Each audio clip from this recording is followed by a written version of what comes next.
I was just getting by. Like there was nothing especially wonderful happening. You know, Thomas and I, it'll be 10 years that we got together in a couple days actually. But, gosh. so, I meet Thomas and, we're doing this whole thing. And I'm in my, early to mid 20s.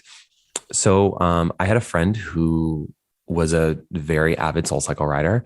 And this was back at a time when the only studios in New York were 83rd Street, Union Square on 18th Street, and Tribeca. And so there were 3 in New York, maybe 2 in the Hamptons.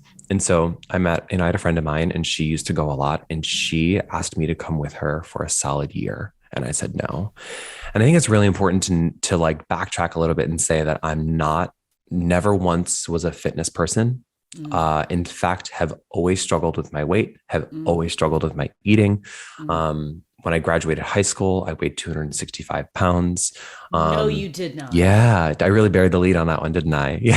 Yes. That is incredible. Yeah. So like, none of this comes naturally to me. Right.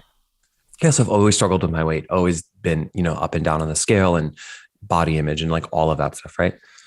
So I'm loving this so much right now. I can't even tell you. There's so much in my head going, okay. So she asked me to come with her to SoulCycle. I think she probably saw that I was a little bit lost in life and maybe a way that she was, finding her way or finding community was through Soul because it's such a community driven thing. So she asked me to go. I said no for a full year. And finally at some point couldn't say no anymore. Yeah. So she signed us up for class and it was like, it was very intense. It was like, we have to sign up at noon. We have to get 2 bikes together. She was like, I always sit in the front, but I'll sit in the back with you. And then she didn't get the bikes and like the whole situation. And I'm like, okay, what like is this place? Yeah. Right. So the day of the first class, I get to the studio. Class is at 7 a.m. on a Friday morning at Union Square on 18th Street. And I had some frame of reference because after I worked at the Antelope Loft in Times Square, I worked at the one down in the Flatiron District, which is around the corner. So I used to walk past Soul all the time. Right. And I just saw it slammed with sweaty people and the mirror in the window was always fogged up. So I was like, that's the place. So I get there and I'm a Virgo. So I was a half hour early and it was snowing. And I was afraid to go in because I didn't know anybody. So I stood outside at 6:30 in the morning in the snow in December because I didn't want to go in without my friend. Right. So she gets there. We walk in. So great. I mean, so great. Yeah. I mean, and it's a wild story, right? It's so everyman though. It's so everyman. Yeah. It's how many of us can relate to those moments when, how many times do we say no to something that ended up being the thing that changed our life? And like, can I imagine if I had continued to say no? Like what would I be doing? I'd be at Antelope Loft. Maybe they would have transferred me again, but like, you know what I mean? You'd be a manager. Maybe I'd be a manager. Right. Yeah, exactly. Yeah.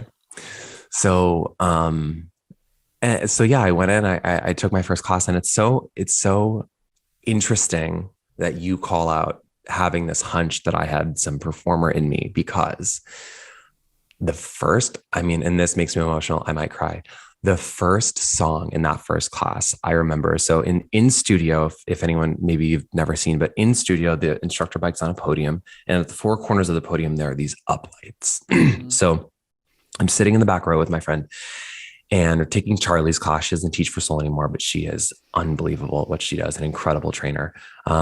Taking Charlie's class. And in the first song, I noticed that she has her uplights on and she's standing with her face right above it.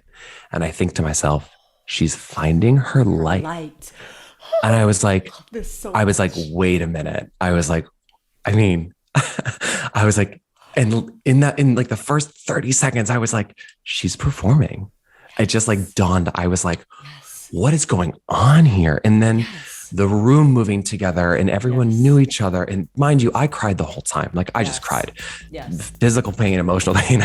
She played Wiz Khalifa. I cried. Like that's just how it went, right? Yes. But watching her and I was like, she is performing. And I was like, and similarly to being like, I'm in 8th grade, I'm going to go to Millikan. In my head, I was like, I don't know how, but that's what I need to do.